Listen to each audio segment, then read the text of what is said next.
and we're going to go ahead and talk about the pen tools, but before we do, let's use our selection tool, select everything, and delete it.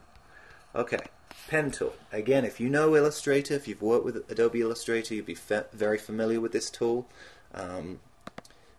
Quite simply, you click, move to the next place, click, and you've just made, if you go back to the original point, you'll close out that shape, and then you can fill in that section. Now, why is that not filling?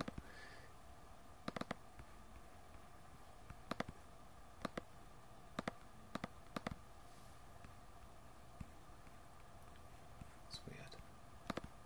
Let's take a look.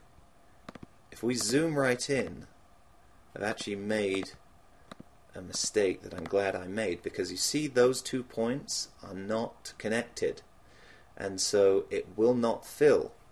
So what I'm going to do is I'm going to take my sub-selection tool, I'm going to select that point, I'm going to move it over until it joins right on top of that point.